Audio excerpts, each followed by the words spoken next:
ልጅ ለሸክም አይደለም የተፈጠረችው ያውም የሚሸከሙ ወንዶች አጠገቧ እያሉ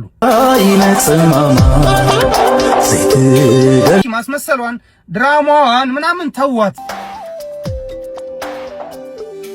ይሄ የምንገኝበት በደብረ ብርሃን ካምፕ ውስጥ ነው። ይህ የምትመለከቱት እንግዲህ 4 ዓመታትን በዛ አይነት ጉዞ ያሳለፈ ህይወት ነው። ብዙ ሰው ሌላም ቦታ የተራቡ ሰዎች አሉ እያሉ ነውና ሰላም ጤና ይስጥልኝ። በሰንደውቃቸውኝ በአዲስ ቪዲዮ ተመልሼ መጣሁ። በዚህ ቪዲዮ የምንመለከተው እንግዲህ የህፃጽን ጉዳይ አስመልክቶ የፊዮና ፎቶ የወጣው ብዙዎችን እያስቆጣ ይገኛል። እስቲ እሱን የምንመለከተው የሚሆነው እንደዚሁ ነው። በደብረ ብርሃን የሚገቡ ወገኖቻችን በረሃብ እያለቁ ነው ሰምተናል። እሱንም አስመልክቶ ወንድማችን ጆሲ እንግዲህ ምን ላይ ሰጥቶበታል እንሄዳለን ብሎ እሱንም እንመለከታለን። ሁላችሁም ቪዲዮ ላይክ እና ሼር ማድረጋችሁን እንዳትረሱ። ሰብስክራይብ ለምንድን ነው የማታደርጉት? አሁን ማርኩ። እስቲ መጀመሪያ ከፊዮና ጉዳይ ስንጀምር የወጣው ፎቶ ይሄኛው ነው። የምትመለከቱት የቲክቶከሯ ፊዮና ምስል እንግዲህ ከመሸ ማህበራዊ ሚዲያውን አጥለቅልቆታል። በህፃጽ ከተማ በረሃብ እየተሰቃዩ ለሚገኙ ወገኖች በሚደረግ እርዳታ ላይ እንግዲህ እንደምትመለከቱት ቲክቶከሯ ቦታው ድረስ በመሄድ በጫንቃዋ ምግብና የተለያዩ ቁሳቁሶችን በመሸከም ያደረገች ያለችው ድጋፍ እንግዲህ በዛሬው ዕለት መነጋገሪያ ሆኗል። ይሄ ፎቶ እንግዲህ ብዙዎችን እያነጋገረ እንደዚሁ ደግሞ አስተያየት ሰጡበት ይገኛሉና ወደ ፎቶ እመለሳለሁ። ግን አሁን ላይ ፊዮና በዛ ቦታ ተገኝታ ያደረገች የምትገኘው ምንድነው የሚለው ነገር እስቲ አንዳንድ ነገሮችን እንመልከት። እንግዲህ አሁን የምንገኘው ሽሬ ላይ ነው። ጉዞ ወደ ህንጻዝ ለማድረግ እቃችንን እየጫን እንገኛለን። ኑ ላሳያችሁ፣ ተከታተሉ።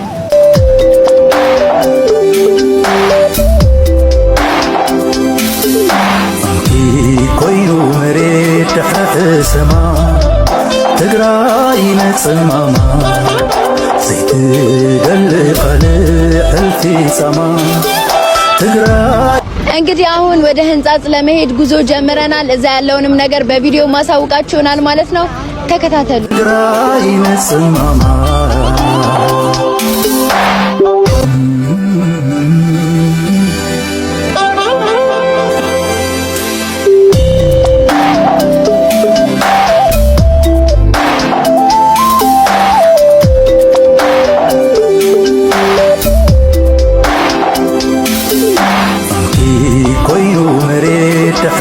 ሰማ ትግራይ ነጽማማ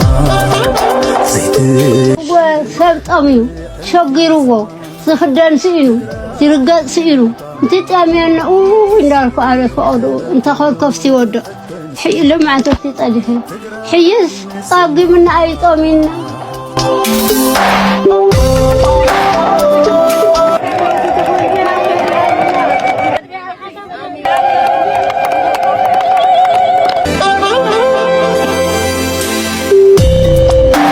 እንግዲህ በዚህ መንገድ ፊዮና እርዳታ ታደርግ ነበርና ተሸክማ ስታወር ስጭን እንመለከታለን። ይሄ ፎቶ እንግዲህ አንዳንዶች ያመሰግኗት እንመለከታለን። ፎቶ የተነሳ በጣም ድንቅ ስራ ነው ምናምን ስራት እንመለከታለን። አንዳንዶች ደግሞ እንዲያደርግም ሆን ተብሎ ለካሜራ ያስመሰለች ነው የምትገኘው የሚሉም አሉና እስቲ የወንድማችን ስሙት። ማስጠንቀቂያ 1 ይሄ ቅናት አይደለም። የተሰማኝን የመናገር መብቴን ተጠቅሜ የተሰማኝን የመናገር ነፃነቴን ሐሳቤን የመግለጽ መብት ተጠቅሜ የሚሰማኝን ነገር ነው የምናገረው። እኔ ሴት ልጅ ለሸክም አልተፈጠረችም ብዬ ማምን ሰው ነኝ። እኔ አጠገቧ ቆሜ 30 እና 20 ኪሎ አንድ ሴት ልጅ የመሸከም ግዴታ የለባትም።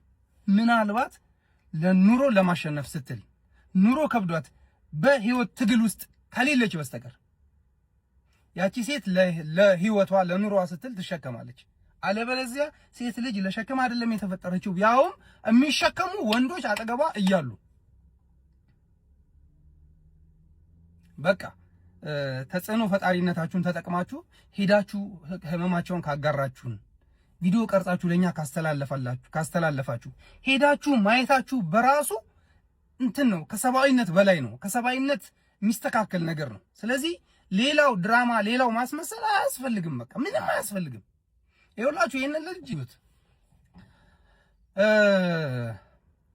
እያለቀሰ ቪዲዮ እየተቀረጸ በመሃል ነው የሚገባው፣ ከጀርባ ነው እሱ እያለቀሰ ማለት ይከብደኛል። የሆነ ስጋው ተቆርጦ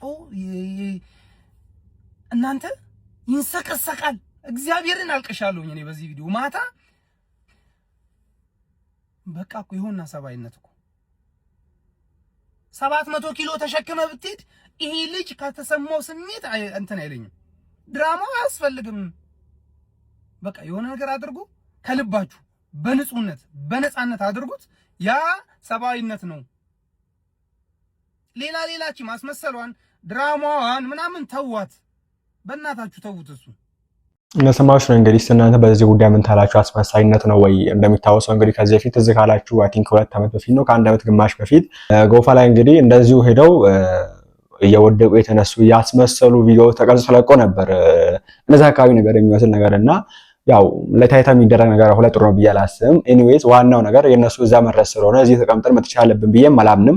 በአንድ በኩል ደግሞ በዚህ መንገድ ለታይታ ነገሮችን ማድረግ አለብን ብዬም አላምንምና ተበርክታ ያለው ነገር ለህዝብ ካሳየን ወደ አምላክ እንድንጸልይ ካሳሰን በቂ ነው። ከዚህ ውጪ እያለቀሱ እንትን የተሸከሙ እውነት ከልባችሁ ሰምታችሁ ከሆነ ደስ የሚል ነገር ነው እንግዲህ እና እስቲ እናንተ በዚህ ጉዳይ ሀሳባችሁን አስቀምጡበት። ጋይስ ትልቅ ዜና ይዤ መጥቻለሁ። እንግዲህ በአንድ ቀን ውስጥ ብቻ ማለት ነው 11 ሚሊዮን ብር አሰባስበናል።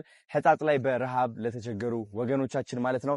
እንኳን ደስ አለን። በጣም ደስ ብሎኛል። እኔ ይህ ብር እንግዲህ በኢንካይንድ ወይም ደግሞ በምግብ አድርገን ዴሊቨር እናደርጋለን ማለት ነው። እንዳችሁት እንግዲህ ብር ታስገቡ ተባላላ ማናችሁም ብር ወደዛ አካውንት እንዳታስገቡ ማለት ፈልጋለሁ።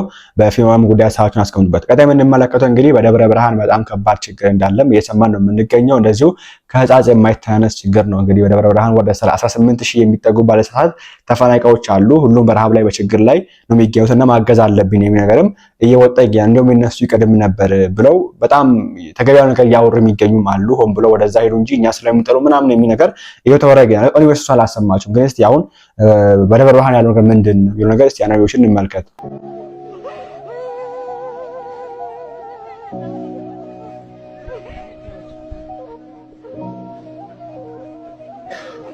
ይቀረኛ ብዬ ያልኩት ልጅን ልታርገው ተቤት አጠገቤ ግድ ላረጉብኝ አጠገቤ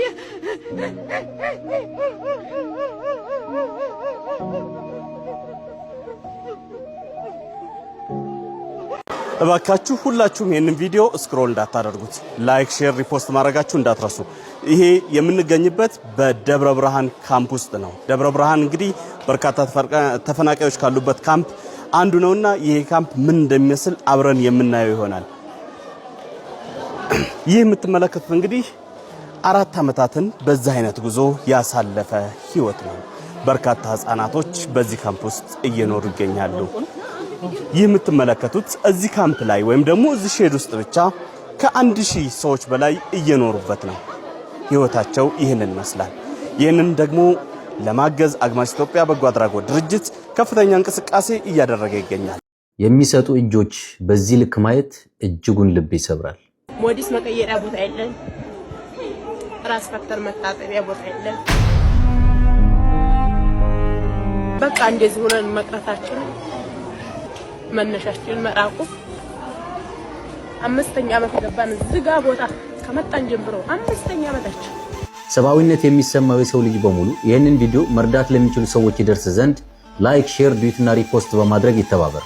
የኛ የአንድ ጧት ኮርስ ደብረ ብርሃን ላይ የአንድን ሰው ህይወት ታቆያለች። ሕጻጽ ላይ እየተባበሩ ያሉ ክንዶች ደብረ ብርሃን ላይ ቢደገሙ የበርካታ ህፃናትና አዛውንቶች ህይወት ከሞት እንታደጋለን። በሕጻጽ ላይ እና ደብረ ብርሃን ላይ የሚታየው ትዕይንት እጅግ በጣም አሳዛኝ ነው። የረሃቡ ጽልመት በየቤቱ ገብቶ ህፃናትና አረጋውያንን እየቀጠፈ ይገኛል። እናቶች ልጆቻቸውን የሚያበሉት አጥተው ልጆችም የደረቀ ጡት እየመጠጡ ለሞት ሲፋጠጡ ማየት ሰብአዊነት የሚፈትን ነገር ሆኗል። ረሃብ ጊዜ አይሰጥም። ትኩረት በደብረ ብርሃን እየተሰቃዩ ለሚገኙ ወገኖቻችን በሙሉ። እናቴ ኑሮ እንዴት ነው? ኑሮ አለ ረምቦጣው የወደናት እግዚአብሔር አለ እኮ እሺ። እናት እንዳያለቅሱ በማለት እሺ። ምንድነው ያለው ነገር እስኪ ንገሩኝ። ለበለው ያጣው ምን ለምን ያፈረው ላይ አፈረ አግንቶ ማጣት ያሳፈራል። እና ይስችለኝ ድረስ ኑሮ እንዴት ነው? ማን ወሰደኝ እዚህ በራብ የተቆለው ራቤ ጠማኝ። ኑሮ እንዴት ነው? ይመሻኝ ነገር በደናቅን የተሰራች ጭናት ወጥች እኚህ የምትመለከቷቸው ወገኖቻችን አርሶ አደር ናቸው፣ ገበሬ ናቸው። ትላንት ከራሳቸው አልፈው እኛን እንዳላጠገቡ ዛሬ እንደምታዩት በረሃብ አለንጋ እየተገረፉ ነው። ስለዚህ ይህንን ቪዲዮ የምትመለከቱ እባካችሁን እንደምታውቁት ረሃብ ጊዜ አይሰጥም። በአፋጣኝ ለነዚህ ወገኖቻችን ልንደርስላቸው ይገባል ብዬ አስባለሁ። እንደምትመለከቱት እንግዲህ ያለው ነገር በጣም ነው የሚያሳዝነው። አሁን ላይ ረሃብ በየቦታው ነው እንግዲህ የነሱ ደግሞ በጣም ከፋ ነውና እኛስ እንኳን አንድም ሁለትም እንበላለን። ሌሎቹ እንግዲህ በመንመለከታቸው አንድም ሁለትም ጊዜ አጥተው ሳይበሉ የሚያድሩ ጭራ አጥንታቸው እንኳን እስከማታይ የደረሱ ሰዎች ናቸውና በነገራችን ላይ የተባለ የሚገኙ ሰዎች ተራቡ ብቻ ሳይሆን በረሃብ እየሞቱ ነው። ኦኬ መራብና በረሃብ ሞት ይለያያል። ከተራባችሁ ፈይትም ባጁ ፈልጋችሁ ለሆዶ የሚያንስ ወይ ለፈልገው ታመጣላችሁ። እነዚህ ሰዎች ደግሞ ተራቡ ብቻ ሳይሆን በረሃብ የተነሳ 300 ሰው በአንድ ውስጥ በሁለት ወር ውስጥ እየሞተ ነው የሚገኘው ነው። በጣም ነው የሚያሳዝነው። በዚህ ዘመን በ21ኛው ክፍለ ዘመን ተራበ የሚለው እንዳለ ይሁንና ሰው በአንድ ሌላ ምክንያት ይራባል። ተርቦ በረሃብ መሞት ከባድ ነገር ነው። አቦም እንደሚናገሩት በረሃብ ከመሞት በጦርነት መሞት ይሻላል ይባላልና አሁንም ቢሆን ማገዝ አለብን። ብዙ ሰዎች የልጅ አዋቂ ይሉታል። ላይቭ ላይ የሚያገኙት ወይም ኢንተርቪው የሚያደርጉት ሰዎች ደግሞ እጅግ በጣም ሳቂታ ቀልደኛ፣ ጨዋታና ለተረባም የሚቀድመው የሌለ ታዳጊው ልጅ ልባሙ ይሉታል። ጓደኞቹ በፍቅር ታኩሬ እያሉ ይጠሩታል። ታዲያ በአንድ አጋጣሚ ነበር ከወዳጆቹ ጋር ወደ ደብረ ብርሃን ጎራ ያለው። እዛም አካባቢ እንደደረሰ ተፈናቀለ ወገኖቻችንን መመልከት ነበረበትና እነሱንም ያህል የተሰጠው ፍቅር እጅግ በጣም አጃይብ ነው። ወገኖቹ ሲመለከት ደግሞ ያሉበት ነገር ትንሽ አሳሳቢ ይሆንበታል። ለዚህም ካሉበት ነገር ከገላገላቸው ወይም ከረዳቸው በሚል እነሱ ለማገዝና ለመደገፍ ቀን ቆርጦ ቀጠሮ ይዞ ዛሬ ወገኖቻችን የምንረዳበት ለነሱ ትንሽ የሚሆን ነገር የምንሰጥበት ቀን ነውና ቤቴ እንዳትቀሩ ተገኙ። ሰብአዊነት የሚሰማችሁ ሁላ እነዚህ የተፈናቀሉ ወገኖቻችን እኛም ከጎናችሁ አለን። ምንም እንዳይሰማችሁ ማለት አለብን። መጎብኘት፣ ማየት፣ ሄደንም ማጉረስ ካለብን ማጉረስ አለብንና እንዳትቀሩ ቤቴ ጋብዣችኋለሁ እያለ ይገኛል።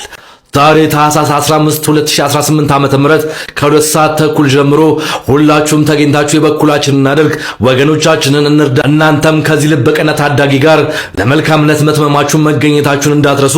ከአቅሙ በላይ ያሰበውን ከአቅሙ በላይ እንዲሮጥ እንርዳው እላለሁ። ማንኛውም አሁንም ቢሆን ቲክታክ የምትጠቀሙ ካላችሁ ማታ ላይ ግቡና የምትችሉትን ያክል አድርጉ።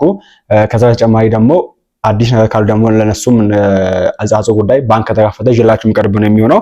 በዚህ ጉዳይ ላይ ጆሲ ምላሽ ሰጥቶበታል። ነገር ግን የጆሲ ምላሽ ከመስማታችን በፊት እችነታችን ስሟት። ሃይ እንዴት ናችሁ? በመቀሌው ረሃብ ጉዳይና በወሎ ረሃብ ጉዳይ ሐሳብ አለኝ። መጀመሪያ ከወሎ ልጀምርላችሁ። የወሎ ረሃብ ጉዳይ ከትናንት ወዲያ እነ ታኩርና እነ አህመድ ወሎ ኦኬ እነ ታኩርና እነ አህመድ ወሎ ቪዲዮ እየሰሩ ባካችሁ በዚህ ጉዳይ ላይ በዚህ እርዳታ እየጀመረናልና አግዙም ብለው ቪዲዮ ሲሰሩ ማንም ዞር ብሎ አላያችሁ። ማንም እሺ፣ ሌሎቹን ቲክቶከሮች ተዋችሁ፣ እናንተ ወሎዬንን የምትሉ ራሱ ዞር ብላችሁ አላያችሁ። ትናንትና ላይቭ ላይ ተቀምጠው 100 ሰው አያይም ነበር። ጉዳዩ የሙስሊም ልጆች ብቻ እስከሚመስል ድረስ ሙስሊም ልጆች ብቻ ነበሩ 4-5 ሆነው እርዳታ ሲለምኑ የነበሩት። ለዛው ቲክቶክ ላይ ብዙ የማናቃቸው ከአህመድ ወሎና ከታኩር ውጪ ማለት ነው። ወይ በጣም የታዘብኩት እዛ ከደብረ ብርሃን ላይ የሚኖሩት 1000 ምናምን ሰው አባወራ 1000 አባወራ ስትባሉ እንግዲህ አንድ አባወራ ስንት ቤተሰብ ይኖረዋል? ሚስት ልጆች ይኖሩታል። አንድ አዳራሽ እንደዚህ ሆነው እየኖሩ ግን ማንም ዞር ብሎ አያቸው። ስንት ሴት ልጆች አሉ እዛ ስንት ነገር የሚያስፈልጋቸው ምናምን። እንደው እውነት እነዛን ሳትሰሙ ቀርታችሁ ነው የመቀሌው የተሰማችሁ ትናንትና ቪዲዮ የተሰራው?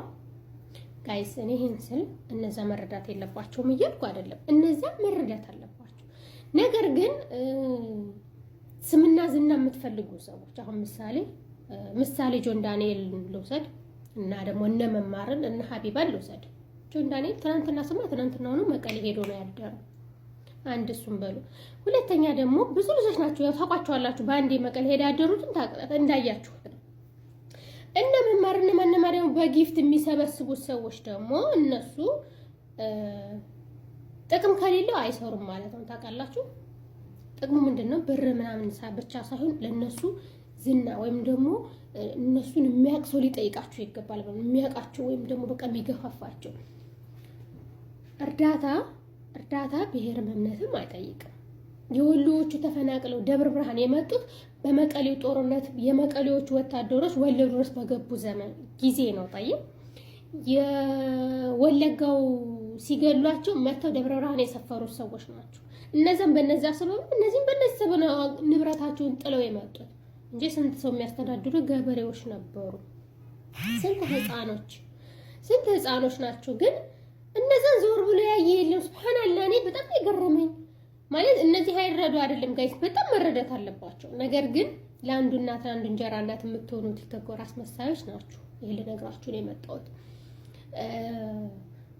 ከረዳችሁ ደግሞ እናንተ ብሩን የምታወጡት እነዚህ የሚያስተባብሩትን አይደለም። እናንተ ብሩን የምታወጡ ደግሞ አንድ ሰው ለነዛ ለመቀሌዎቹ 50 ሺህ የሚሰጥ ከሆነ 25 ሺህን ደብረ ብርሃን ለተሰደዱ ሰዎች ሰጣችሁ 25 ሺህን ለነዛ ማድረግ ትችላላችሁ። እነዚህኞቹ መራህብተኛ ናቸው፣ እነዚህኞቹ መራህብተኛ ናቸው። طيب አትርዱ አይደለም ጋይስ፣ በመጥፎ እንዳትረዱኝ። ከረዳችሁ ግን በስርዓት ለአንዱ እናት ለአንዱ እንጀራ እናት ልጅ ትሆናላችሁ። ለሽ አትረዱም ሁሉንም ያኔ ለምንድን ነው ታስመስሉት? ማለት ነው ለሽ ካልሆነ ደግሞ ሁሉም የራሱን አካባቢ ከሆነ የሚረዳው خلاص የወሎ ልጆች አካባቢያችሁን ሰዎች እርዱ። የምሬን ነው። የወሎ ልጆች የተሰደዱ ቤተሰቦቻችሁን፣ ዘመዶቻችሁን፣ ደሞቻችሁን እርዱ። በዘር ከሆነ ማለት ነው ይመስለኛል። ግን ማለት ከዚህ በላይ ምንም ማለት አልችልም። ግን በጣም በጣም የሚያናድድ ወላሂ lazim በጣም እንደሰማችኋት ነው እንግዲህ። በነገራችን ላይ እቺ የተናገረችው ቀላል ነገር ነው። እንደው ከዚህ በላይ የተናገሩ የሚገኙም አሉ፣ ያቀሳሰሩ የሚገኙ አውሬ ማህበረሰብን እያጣሉ የሚገኙ ብዙዎች አሉና እኛ አማራ ሰውን ማንንም እያገዘ የለው ትግሬ ሲሆን እንደዚህ ይሮጣሉ። እንደዚህ አይነት ነገር በሄርቴን ያጠቃቸው ሰዎች በዚህ ልክም እያወሩ ይገኛሉና እስቲ ጆሴ ያለው ነገር ስሙት። ሌላም ቦታ የተራቡ ሰዎች አሉ እያሉ ነውና እኔ አክቹአሊ አሁን ነው ላይክ ስልክ ራሱ አክሰስ ማግኘት የቻልኩት እና ሌላ ቦታ የተራቡትን ሰዎች ደግሞ ኢንፎርሜሽን እርግጠኛ የሆነ ኢንፎርሜሽን ያለው ሰው በውስጥ ቪዲዮ ሼር ያድርግልኝና የቻልነውን እናረጋለን። ችግር የለም።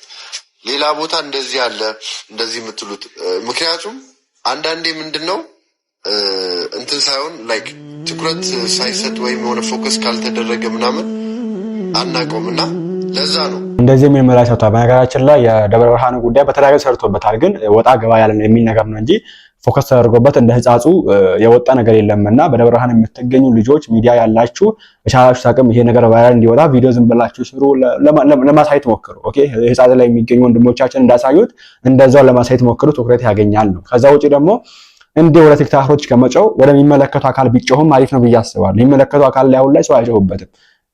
ይሄ ነገር የሚመለከተው ለዚህ ጉዳይ ተቋቋመ አካል አለ። ነገር ግን ስለማይሰማ ይሁን ለምን አላቅም የሚጮህ ወደ እነዚህ አርቲስቶች፣ ወደ ቲክታከሮች፣ ወደ ዩቲዩበሮች አተበል እንጂ ይሄ ወደሚመለከቱ አካል ማንንም ይጮህ አይደለምና የሚመለከቱንም አካል አንርሳው ፈልጋለሁ። አሁንም ቢሆን በደብረ ብርሃን የሚገኙ ወንድሞቻችን እህቶቻችን እናት አባቶችንም እንግዲህ ከ5 ከ6 4 ዓመት እንግዲህ በዛ የቆዩ ናቸው። በጣም ከባድ ችግር ውስጥ የሚገኙትና እናግዛቸውን ፈልጋለሁ። በቀጣዩ እንመለሳለን።